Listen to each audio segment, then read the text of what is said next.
In a world with professional camera sets, add-ons, 12K cameras, interchangeable lenses, mountains of carry-on camera equipment, all amounting to a bajillion dollars, Blackmagic Designs comes in clutch with the Pocket Cinema Camera 6K.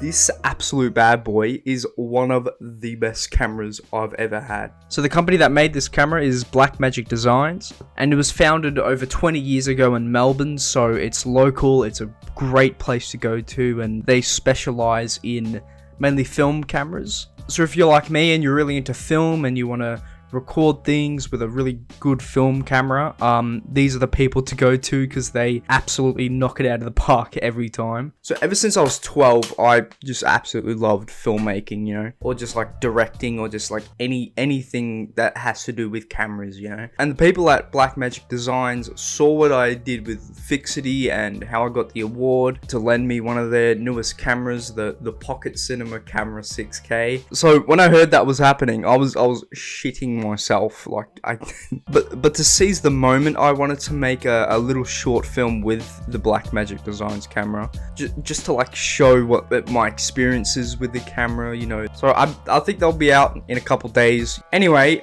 let's get into the review.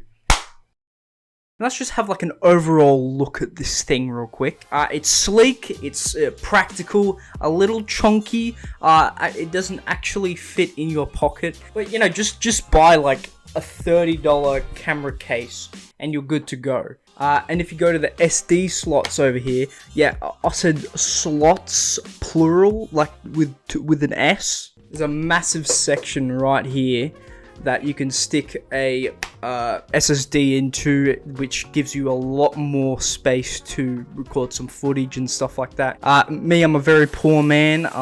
Buying an SSD is like a mythological thing to me. And of course you got the usual SD card here. On the other side here, there's all these different sections here which have all these slots that you can plug things into, you know. You have mic, headphones, an HDMI slot, micro SSD, audio in, all these slots to help you in your camera experience, you know.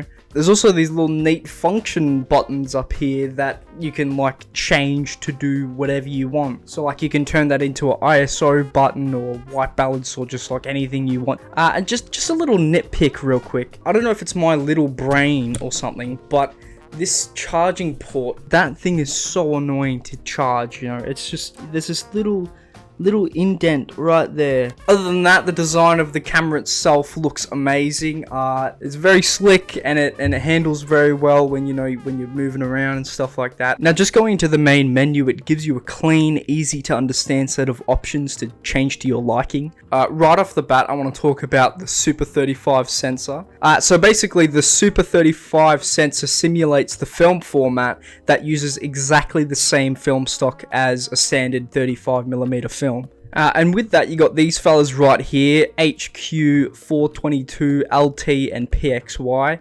Now, I'm not 100% on what these things do, but what I gather is that it's like different formats that you can put on your clips that makes it easier to, you know, use on your computer, whatever you need, you know. Set up presets. The preset options are actually great, by the way. You can name it anything you like, change your settings and save it as another preset so you can go back and forth to whichever one you need. You got all these options around here. So down here is how much space you got on your card to film with, audio levels, white balance, tint, ISO, iris, shutter speed, FPS. So the UI and the features it comes with is awesome, you know. It's super helpful, has so many like different things to meet your needs, easy to look at, easy to understand.